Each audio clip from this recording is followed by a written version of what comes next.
रंगमंच का पर्दा गिर गया। तारा देवी ने शकुंतला का पार्ट खेलकर दर्शकों को मुग्ध कर दिया था। जिस वक्त वह शकुंतला के रूप में राजा दुष्यंत के सम्मुख खड़ी ग्लानि, वेदना और तिरस्कार से उत्तेजित भावों को आग्नेय शब्दों में प्रकट कर रही थी, दर्शक वृंद शिष्टता के नियमों की उपेक्षा करके मंच की ओर उन्मत्तों की भांति दौड़ पड़े थे और तारा देवी का यशोगान करने लगे थे।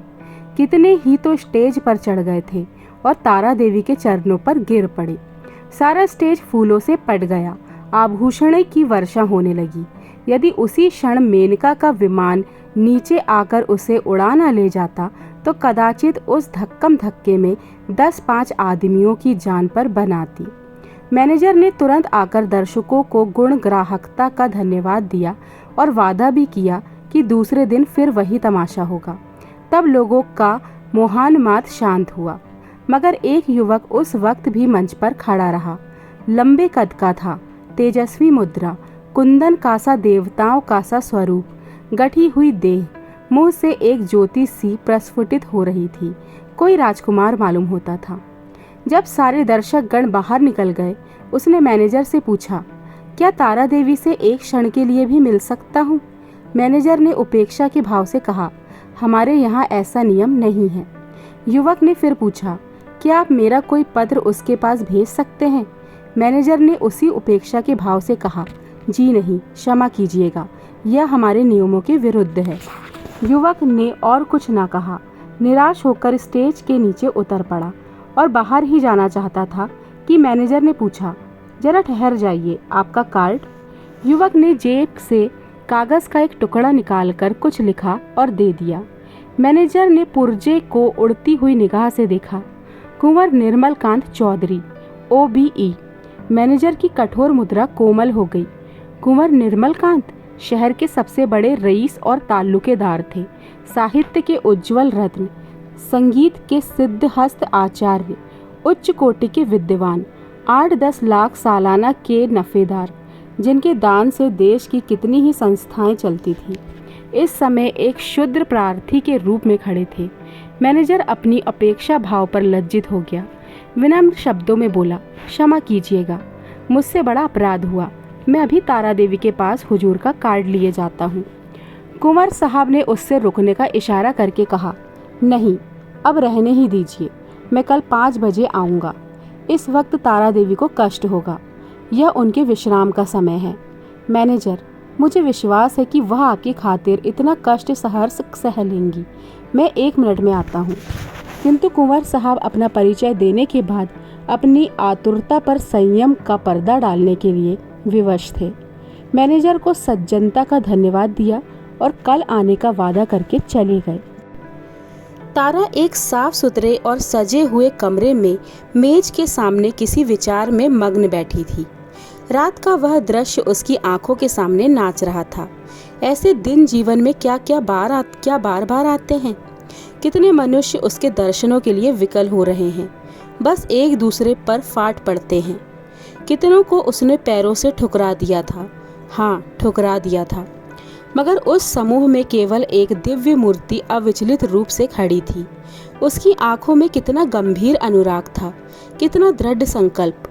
ऐसा जान पड़ता था मानो दोनों नेत्र उसके हृदय में चुभे जा रहे हैं। आज फिर उस पुरुष के दर्शन होंगे या नहीं, कौन जानता है, लेकिन यदि आज उनके दर्शन हुए तो तारा उनसे एक बार बातचीत किए बिना ना जाने देगी। वह सोचते हुए उसने आईने की ओर देखा। कमल का फूल सा खिला था।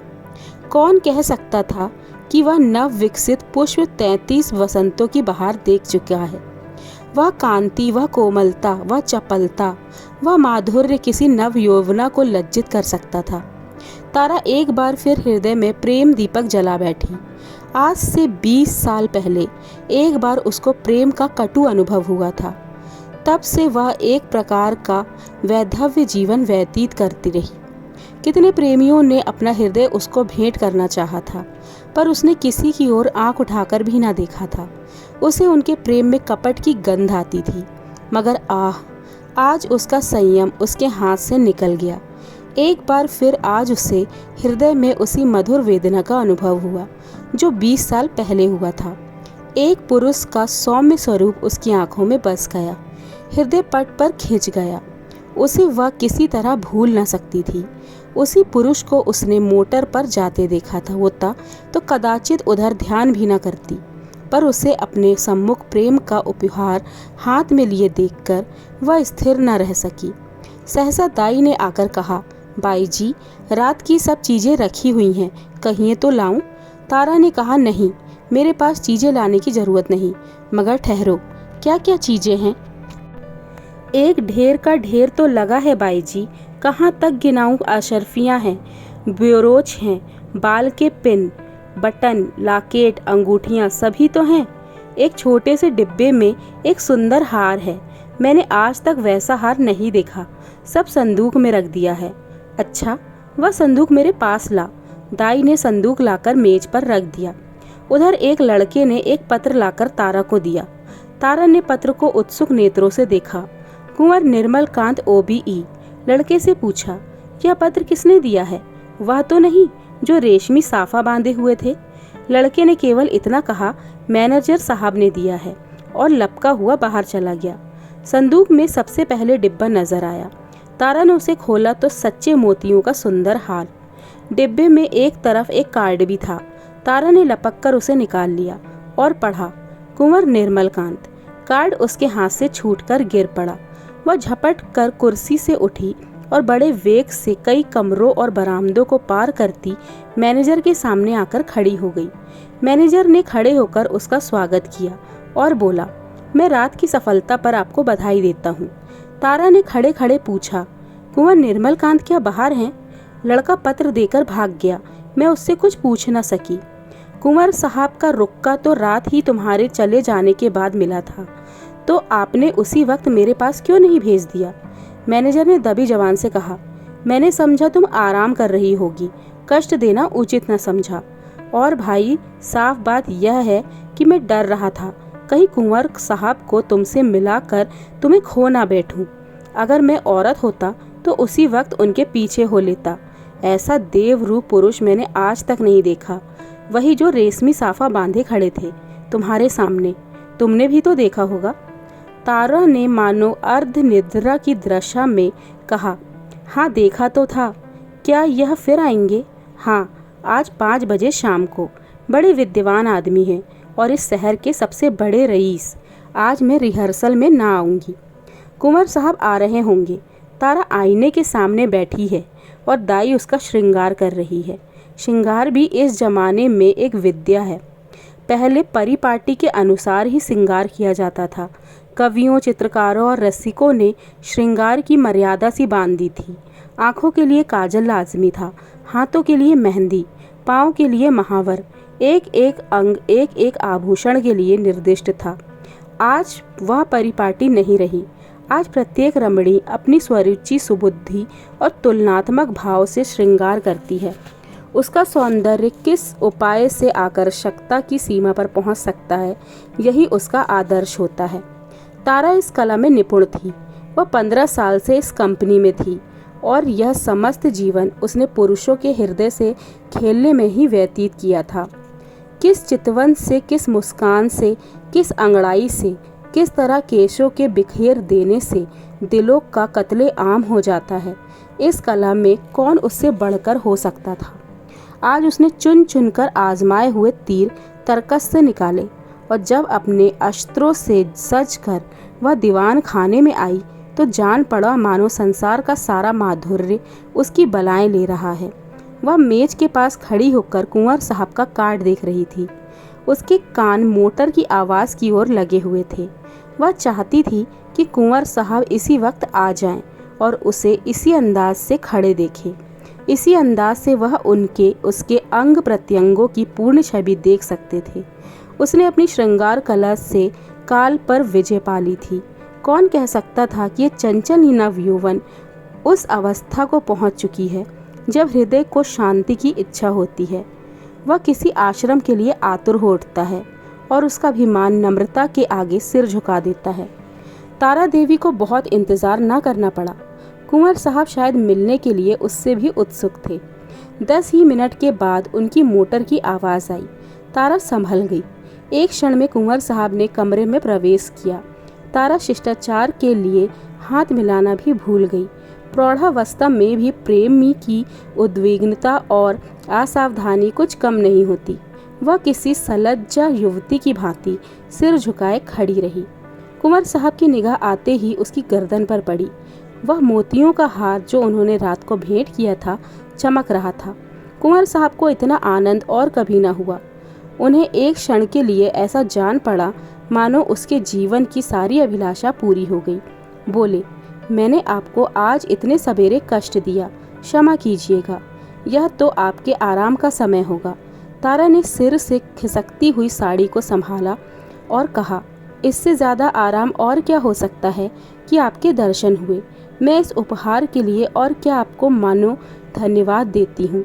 अब तो कभी कभी मुलाकात होती रहेगी। निर्मल कांत ने मुस्कुराकर कहा, कभी कभी नहीं, रोज़।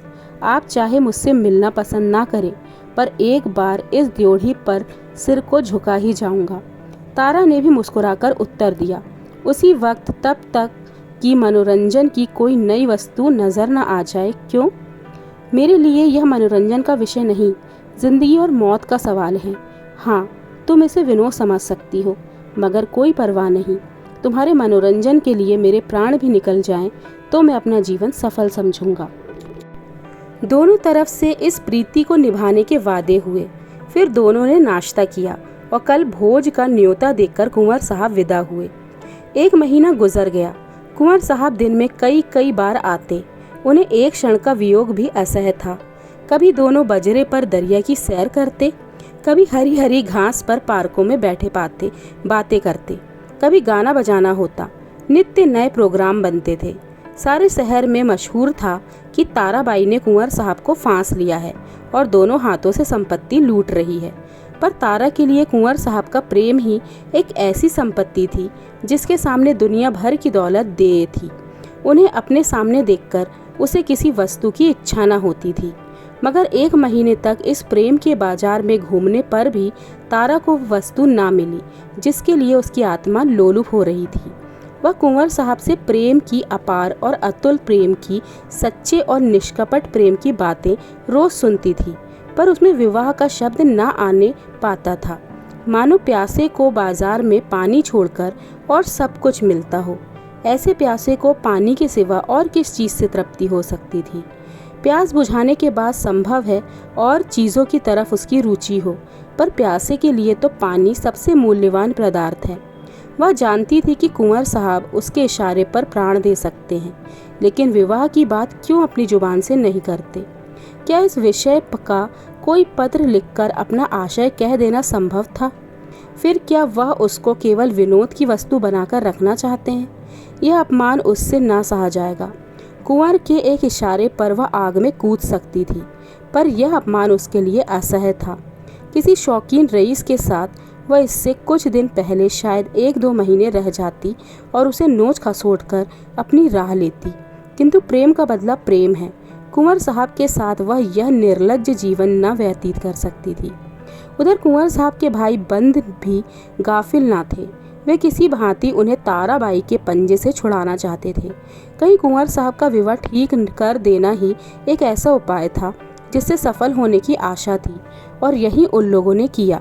उन्हें यह भय तो था कि कुंवर साहब इस एक्ट्रेस से विवाह करेंगे। हाँ, यह भय अवश्य था कि कहीं रियासत का कोई हिस्सा उसके नाम न कर दे या उसके आने वाले बच्चों को रियासत का मालिक न बना दे। कुंवर साहब पर चारों ओर से दबाव पड़ने लगा, यहाँ तक कि यूरोपियन अधिकारियों ने भी उन्हें विवाह कर लेने की सलाह दी। उस दिन संध्या समय कुंवर साहब ने ताराबाई के पास जाकर कहा, तारा देखो, तुमसे एक बात कहता हूँ, इनकार न करना। तारा का हृदय उछलने लगा। बोली, कहिए, क्या बात है? ऐसी कौन वस्तु है जिसे आपकी भेंट करके मैं अपने को धन्य समझूं? बात मुंह से निकलने की देर थी। तारा ने स्वीकार कर लिया और हर्षोन्माद की दशा में रोती हुई कुंवर साहब के पैरों पर गिर पड़ी।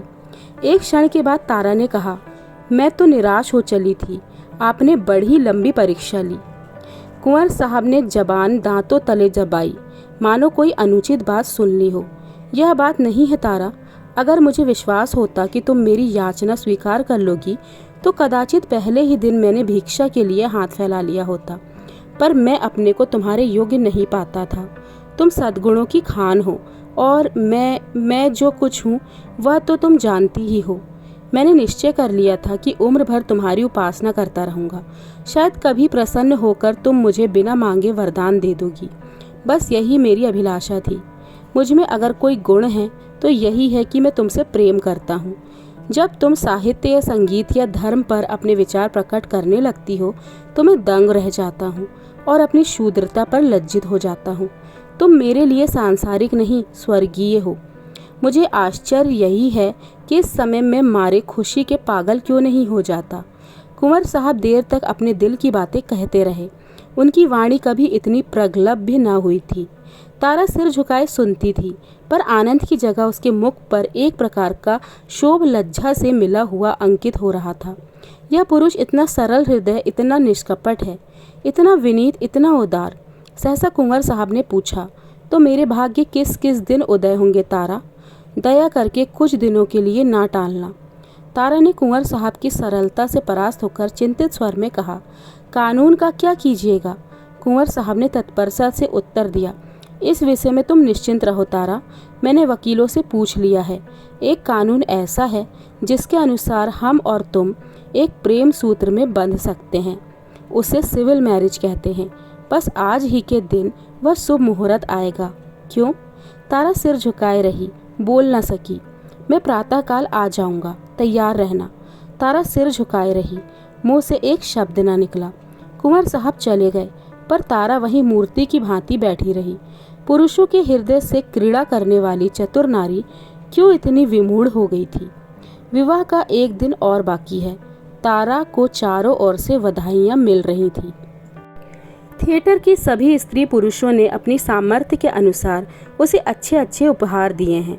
कुंवर साहब ने भी आभूषणों से सजा हुआ एक सिंगारदान भेंट किया है। उनके 2-4 अतरंग मित्रों ने भांति भांति के सौगात भेजे हैं, पर तारा के सुंदर मुख पर हर्ष की रेखा भी नहीं नजर आती। वह शुद्ध और उदास है। उसके मन में 4 दिनों से निरंतर यही प्रश्न उठ रहा है, क्या कुंवर के साथ विश्वासघात करें?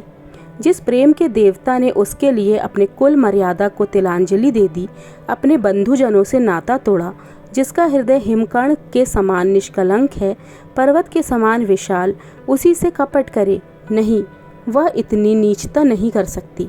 अपने जीवन में उसने कितने ही युवकों से प्रेम का अभिनय किया था, कितने ही प्रेम के मतवालों को वह सब्ज बाग दिखा चुकी थी, पर कभी उसके मन में ऐसी दुविधा ना हुई थी, कभी उसके हृदय में उसका तिरस्कार न किया था।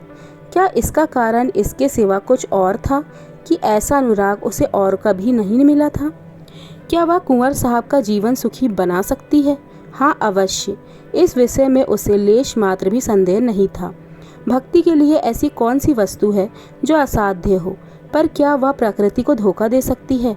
ढलते हुए सूर्य में मध्याह्न का सा प्रकाश हो सकता है? असंभव। वह स्फूर्ति, वह चपलता, वह विनोद, वह सरल छवि, वह तल्लीनता, वह त्याग, वह आत्मविश्वास वह कहाँ से लाएगी, जिसके सम्मिश्रण को यौवन कहते हैं? नहीं, वह कितना ही चाहे पर कुंवर साहब के जीवन को सुखी नहीं बना सकती। बूढ़ा बैल कभी जवान बछड़ों के साथ नहीं चल सकता। आह, उसने यह नौबत ही क्यों आने दी? उसने क्यों कृत्रिम साधनों से, बनावटी श्रृंगार से कुंवर को धोखे में डाला? अब इतना सब कुछ हो जाने पर वह किस मुंह से कहेगी कि मैं रंगी हुई गुड़िया हूँ? जवानी मुझसे अब कब की विदा हो चुकी है। अब केवल उसका पद चिन्ह रह गया है। रात के 12 बज गए थे। तारा मेज के सामने इन्हीं चिंताओं में मग्न बैठी हुई थी। मेज पर उपहारों के ढेर लगे हुए थे, पर वह किसी चीज़ को भी आंख उठाकर नहीं देखती थी। अभी 4 दिन पहले वह इन्हीं चीज़ों का प्राण देती थी। उसे हमेशा ऐसी चीज़ों की तलाश रहती थी जो काल के चिन्हों को मिटा सके, पर अब उन्हीं चीज़ों से उसे घृणा हो रही थी। प्रेम सत्य है और सत्य और मिथ्या दोनों एक साथ नहीं रह सकते। तारा ने सोचा क्यों ना यहाँ से कहीं भाग जाए, किसी ऐसी जगह चली जाए जहाँ कोई उसे ना जानता हो। कुछ दिनों के बाद जब कुंवर का विवाह हो जाए तो वह फिर आकर उनसे मिले और यह सारा वृत्तांत उनसे कह सुनाए। इस समय कुंवर पर वज्रपात सा होगा। हाय, ना जाने उनकी दशा क्या होगी। पर उसके लिए इसके सिवा और कोई मार्ग नहीं है। अब उनके दिन रो रो कर कटेंगे, लेकिन उसे कितना ही दुख क्यों ना हो, वह अपने प्रियतम के साथ छल नहीं कर सकती। उसके लिए इस स्वर्गीय प्रेम की स्मृति, उसकी चेष्टा ही बहुत है। इससे अधिक उसका अधिकार नहीं। दाई ने आकर कहा, बाई जी चलिए, कुछ थोड़ा सा भोजन कर लीजिए, अब तो 12 बज गए हैं। तारा ने कहा, नहीं, जरा भी भूख नहीं है, तुम जाकर खा लो। दाई, देखिए मुझे भूल ना जाइएगा, मैं भी आपके साथ चलूँगी। तारा, अच्छे अच्छे कपड़े बनवा रखे हैं ना? दाई, अरे बाई जी, मुझे कपड़े लेकर क्या करना है, आप अपना कोई उतारा दे दीजिएगा। दाई चली गई। तारा ने घड़ी की ओर देखा, सचमुच 12 बज गए थे, केवल 6 घंटे और हैं। प्रातःकाल कुंवर साहब उसे विवाह मंदिर में ले जाने के लिए आ रहेंगे। हाय भगवान, जिस पदार्थ से तुमने इतने दिनों तक उसे वंचित रखा, वह आज क्यों सामने लाए? यह भी तुम्हारी क्रीड़ा है। तारा ने एक सफ़ेद साड़ी पहन ली, सारे आभूषण उतार कर रख दिए। गर्म पानी मौजूद था, साबुन और पानी से मुंह धोया और आईने के सम्मुख जाकर खड़ी हो गई। कहाँ थी वह छवि, वह ज्योति जो आंखों को लुभा लेती थी? रूप वही था, पर क्रांति नहीं थी। अब भी वह यौवन का स्वांग भर सकती है। तारा को अब यहाँ से एक क्षण भी रहना कठिन हो गया था। मेज पर फैले हुए आभूषण और विलास की सामग्रियां मानो उसे काटने लगी। यह कृत्रिम जीवन ऐसा हो उठा है। खस की टट्टियों और बिजली के पंखों से सजा हुआ शीतल भवन उसे भट्टी के समान तपाने लगा। उसने सोचा, कहाँ भाग कर जाऊं? रेल से भागती हूँ तो भागने ना पाऊंगी। सवेरे ही कुंवर साहब के आदमी छूटेंगे और चारों तरफ मेरी तलाश होने लगेगी।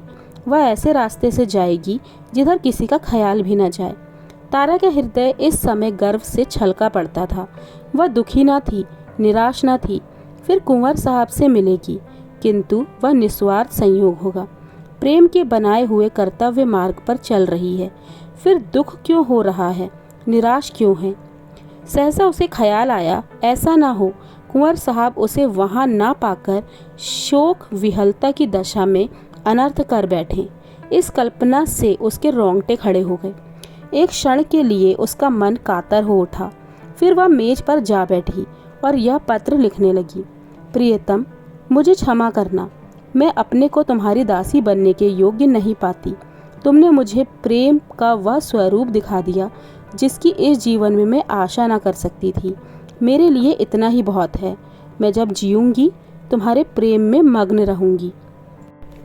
मुझे ऐसा जान पड़ रहा है कि प्रेम की स्मृति में प्रेम के भोग से कहीं अधिक माधुर्य और आनंद है। मैं फिर आऊंगी, फिर तुम्हारे दर्शन करूंगी, लेकिन उसी दशा में जब तुम विवाह कर लोगे। यदि मेरे लौटने की शर्त है, मेरे प्राणे के प्राण, मुझसे नाराज न होना। यह आभूषण जो तुमने मेरे लिए भेजे थे, अपनी ओर से नववधू के लिए छोड़े जाती हूँ।